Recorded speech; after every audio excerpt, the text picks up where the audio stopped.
Whistler, that great storied and celebrated mecca of mountain biking. You can't hang out around a group of mountain bikers without hearing them talk about Whistler eventually. Every pro has been there. Everyone needs to ride there at least once. No biker is unaware for long of how profoundly Whistler looms large in the world of mountain biking. I've been asked multiple times in comments to do a review about Whistler, and I've resisted because I have felt there's not really a lot I could tell you about Whistler, at least about the trails specifically, unless you just go there. You just gotta go there and ride the trails. But what I can talk about is why going to Whistler is important. Now let's start with the going.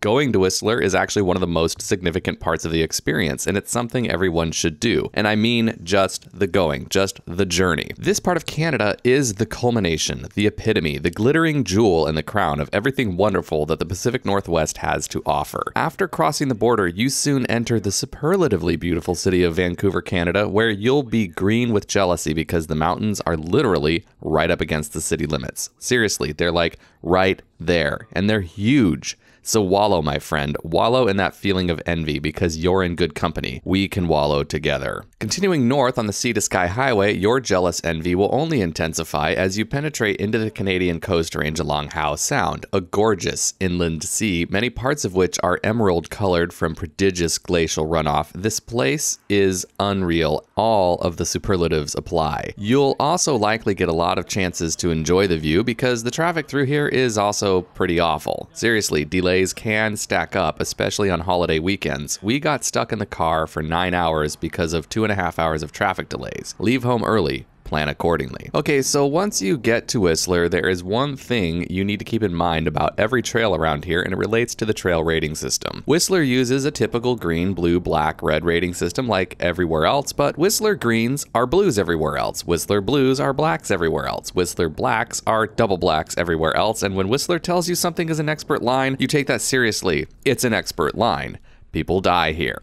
Sure, most people leave unhurt other than bruises and scrapes, but that's only if you wear a full-face helmet with knee and elbow pads. Bring a downhill bike for the park if you have it. The park is built for downhill bikes. You can ride your 160mm trail bike, but you'll be much happier on a downhill bike. If you're a beginner on a hardtail, there's nothing here for you. But if you must try it anyway, go buy a ticket and rent a big, burly DH bike and ride it on all the green trails for about 2 hours before you get frustrated and give up. The reason you got frustrated is because you were the equivalent of an average 7th grader trying to attend an upper division course at Oxford on theoretical physics. You were out of your wheelhouse, Captain. Let me explain. Whistler is not for everyone. Not everyone will enjoy riding here. Not even everyone who calls themselves a mountain biker will enjoy their experience at Whistler. But that doesn't mean Whistler is overrated, and it doesn't mean that you don't need to go to Whistler. In fact, it means the opposite, because Whistler, whether or not it's your cup of tea, is important, and I'm going to explain why, but that's going to require a little bit of cultural analysis. Mountain biking is more than simply the act of doing. This is, of course, true of everything that we do. The ways in which we choose to spend our time also define to varying degrees our own sense of identity as well as our perceived identities, the way others see us when they conceptualize us. At some point, a person who has ridden a mountain bike decides whether they are simply someone who has ridden or rides a mountain bike, or whether they become a mountain biker. And those two different uses of the terminology indicate one's level of commitment to the activity, the level to which it defines their identity. This act of becoming, of course, denotes a greater level of commitment to the discipline. Those who most closely associate their identity with the activity refer to themselves as mountain bikers. Because the things we do become wrapped up in our identities, there are varying amounts of policing that happen in order to defend the boundaries of definition. Put more simply, within the culture of those who take on an activity as an identity, those who go beyond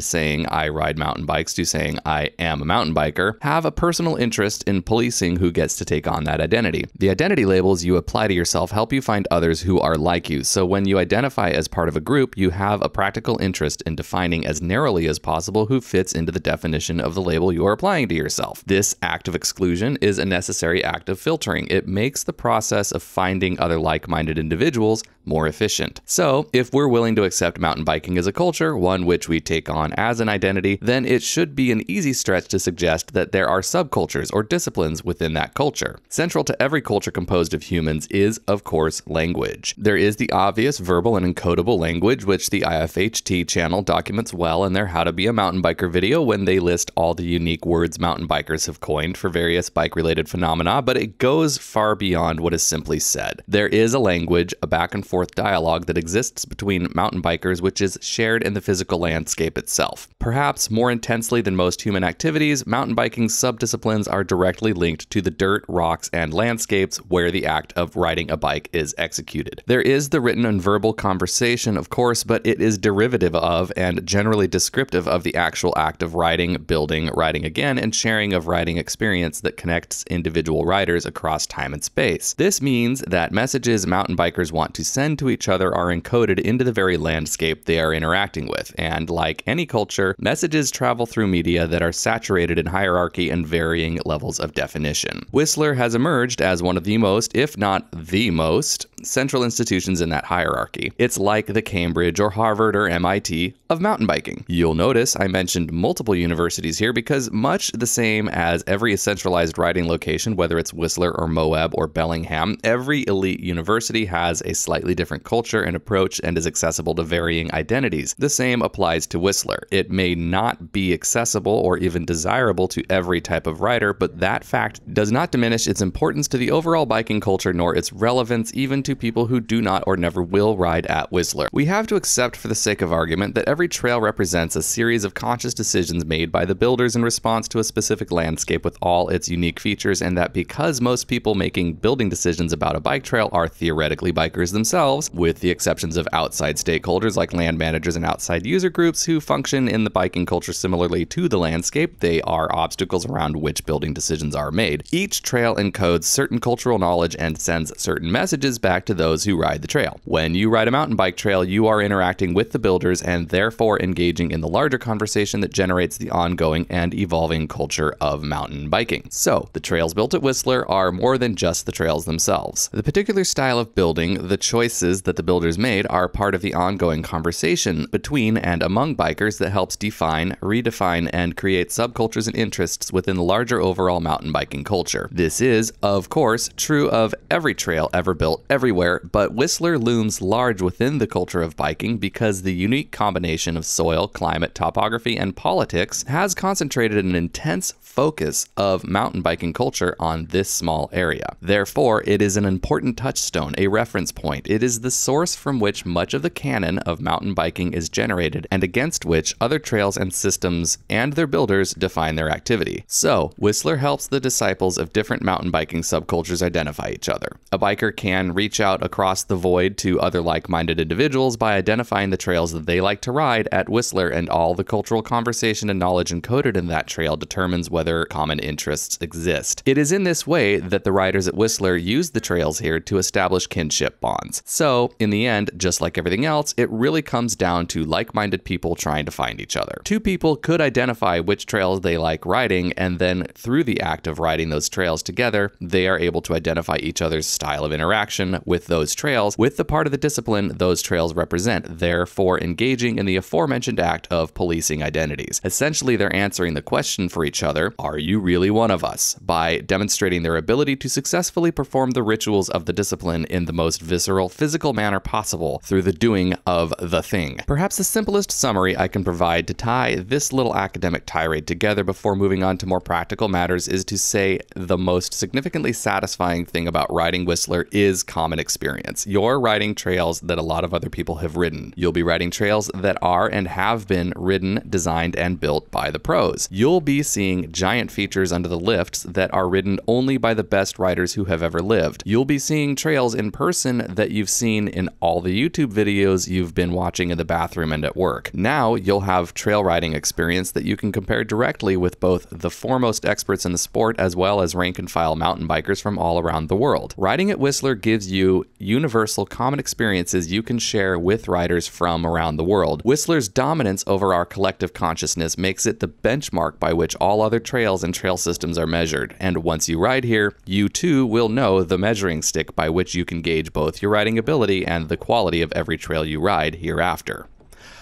Okay, What else can I tell you about Whistler that you actually need to know? It's gorgeous here. You've got to ride top of the world just to see what's up here. Seriously, this sky bridge rocked my world. I couldn't stop gazing down through the bridge grating. It was addictive. I want to go back. The village is an outdoors-focused cosmopolitan wonderland. It's like Disneyland for the Patagonia crowd. There are lots of great shops and restaurants and people from all over the world here, and with the exception of Crankworks, most of the people in the village aren't even mountain bikers. It's an amazing place with a thriving outdoors culture as well as an obscene amount of money flowing through it. There are tons of trails that aren't even in the park. You could ride all season here and never even touch a ski lift. And all of those out of the park trails are just as important to mountain biking culture as the ones in the park. You really need to ride some of them. So much about mountain biking, past, present, and future, is encoded in these hills. So, do I recommend Whistler? If you consider yourself a downhill rider, it's a no-brainer. You need to be here like yesterday. But for all other types of riders out there, you do need to come here too, and you need to spend a day or two in the park. Get a top of the world ticket, then ride the rest of the trails you're comfortable with, and spend the next couple of days riding outside the park, especially into the Mystic and Lord of the Squirrels. If you're an all-mountain enduro rider, you need to pedal the Blackcomb side of the resort. Microclimate is an important part of the riding canon, and just like reading books at universities before the printing press, you can only ride it here in Whistler. If it's your first time at Whistler, definitely travel there with someone who's been there before. It helps to be there with a group of people who can help you navigate the place. Pay close attention to how you get on and off the lifts because each one is slightly different. There are a lot of interesting and clever methods that have been devised for getting bikes up and down this hill. Another tip is not to be afraid of any of the blue runs if you're an intermediate rider. Most of them have a sign stating jumping skills required, but they're all pretty mild jumps and they're all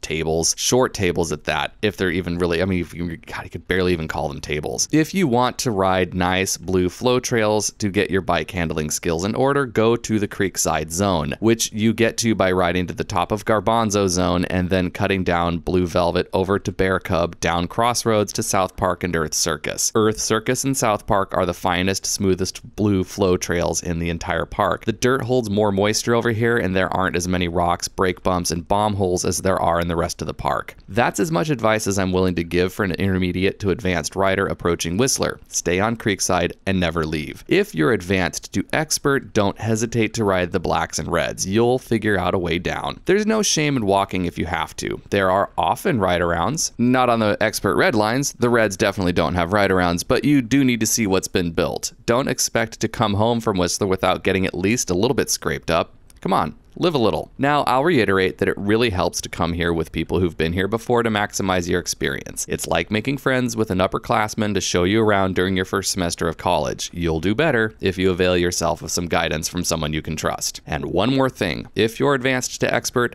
go check out A-Line, but be ready to get the hell out of the way. The people riding this trail are amazing and they're faster than you, but you need to see what's happening on this trail. So, do you need to ride Whistler? Yes, you do. All of you. You all need to ride here at least once in your life. It is that important. Now, get out there and go ride your bike.